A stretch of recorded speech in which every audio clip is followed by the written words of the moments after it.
हम सब संकल्पबद्ध हैं। साथियों, 4 जून बहुत दूर नहीं है। 4 जून को सुबह के इस समय सबकी नजर टीवी पर होगी,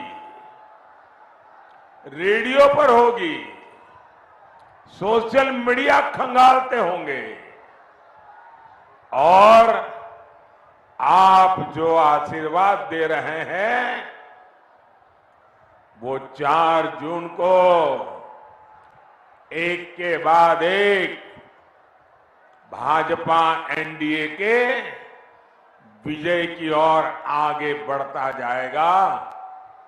और चुनाव के परिणाम क्या कहेंगे? चुनाव के परिणाम क्या कहेंगे? फिर एक बार, फिर एक बार, फिर एक बार एनडीए को दिया आपका वोट, केंद्र में मोदी की मजबूत सरकार बनाएगा।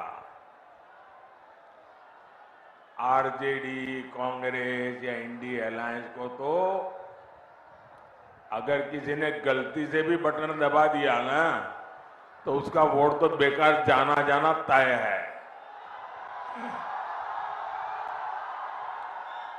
और बिहार के लोग तो समझदार हैं, वो बेकार जाने वाली चीज कभी करते ही नहीं है। और इसलिए अपना वोट सरकार बनाने के लिए दीजिए, देश बनाने के लिए दीजिए, आपके भविष्य के लिए, आपके बच्चों के उज्जवल भविष्य के लिए दीजिए। आपका वोट एनडीए को दीजिए।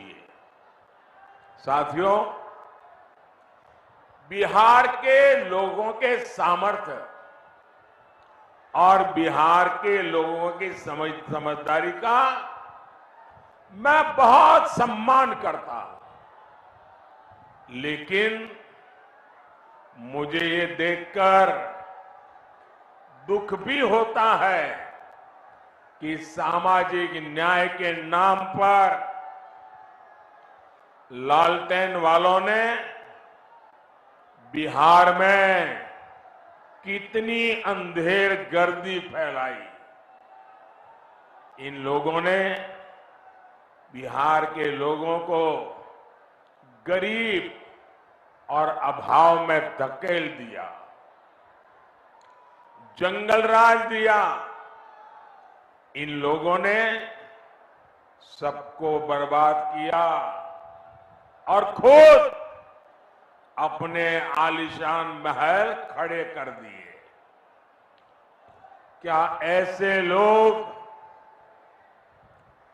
बिहार का कभी भी भला कर सकते हैं क्या? कर सकते हैं क्या? आरजेडी कांग्रेस में बिहार को आगे बढ़ाने की इच्छा शक्ति ही नहीं है। वे तो सोच रहे हैं अभी जितना समय बचा है खुद का जितना लूट सके लूट ले। वो अपने बच्चों को सेट करने में लगे हैं, उनको आपके बच्चों की परवाह नहीं है। आप लोग यहां एक कहावत कहते हैं ना निमन गीतिया गाइब ना मड़वा में जाइब। आरजेडी कांग्रेस का हाल यही है। ये लोग विकास के कार्यों से भागते हैं क्योंकि उसमें मेहनत लगती है, खुद को खपाना होता है। इन लोगों के नकारे पन्ने बिहार के कई अमूल्य दशक बर्बाद किए हैं। ऐसे लोगों से हमें बिहार को बचाकर रखना है।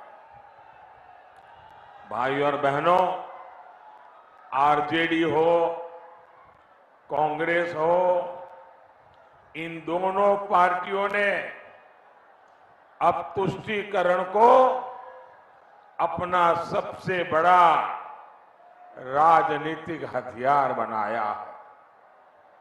आजकल आप देखते होंगे इंडी अलायंस का हर दल राम मंदिर के लिए बद्दी बद्दी बातें कर रहा है। राम मंदिर को गाली देकर, उसका बहिष्कार करके ये आपको चिढ़ा रहे हैं। क्या ऐसे लोगों को आप माफ करेंगे क्या? ऐसे लोगों को कोई माफ कर सकता है क्या? साथियों, आरजेडी कांग्रेस की प्राथमिकता आप लोग नहीं है, बल्कि उनका अपना वोट बैंक ही है। अभी आपने सुना होगा बिहार में जंगल राज लाने वाले जो व्यक्ति है, जो चारा घोटाले में अदालत ने सजा की हुई है, गुनहगार माना है, उन्होंने अभी अभी एक बयान दिया। उन्होंने कहा कि मुसलमानों को आरक्षण दिया जाना चाहिए और वो भी पूरा का पूरा, यानी दलितों, पिछड़ों, आदिवासियों को मिलने वाला पूरा आरक्षण ये अब सिर्फ मुसलमानों को देना चाहते हैं। भाइयों बहनों, मैं भी आप की तरह अति पिछड़े समाज से आता हूं। मैं जानता हूं ऐसा सुनकर के उनकी बेचैनी कितनी बढ़ जाती है। उनको लगता है हमारा तो भविष्य डूब जाएगा। हमारे दलित भाई बहन, हमारे आदिवासी भाई बहन, हमारे पिछड़े, हमारे अति पिछड़े अगर धर्म के आधार पर आरक्षण के नाम पर उनको बाबा साहब ने जो अधिकार दिया है, संविधान ने जो अधिकार दिया है, वो अगर लूट लिया जाएगा तो इनकी तो आने वाली सारी पीढ़ियां बर्बाद हो जाएगी। लेकिन हम इन्हें न बाबा साहब की परवाह है, न इन्हें संविधान की परवाह है। क्या बिहार का दलित हो, पिछड़ा हो, आदिवासी हो, ये हमारे समाज के लोग अपना हक आरजेडी कांग्रेस वालों को छीनने देंगे क्या? छीनने देंगे क्या? और मैं आपको गारंटी देता हूं, जब तक मोदी जिंदा है,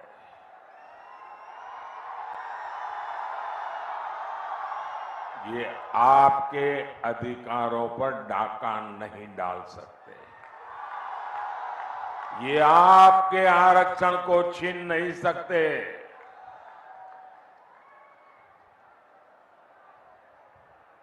वो समझ लें, वो वक्त चला गया कि आपने महिलाओं को मिलने वाले आरक्षण के कागज फाड़ दिए थे। आगे अगर ऐसी कोई कोशिश करेंगे तो लेने के देने पड़ जाएंगे। साथियों, ये बीजेपी है, एनडीए है, जो सामाजिक न्याय की पहरेदार है। आज देश में एससी, एसटी, ओबीसी के सबसे अधिक एमपी, सबसे अधिक एमएलए ये बीजेपी और एनडीए के हैं। केंद्रीय मंत्रिमंडल में 60% मंत्री इन्हीं वर्गों के हैं। इतना ही नहीं, 2014 में जब हमारी सरकार बनी तो हमने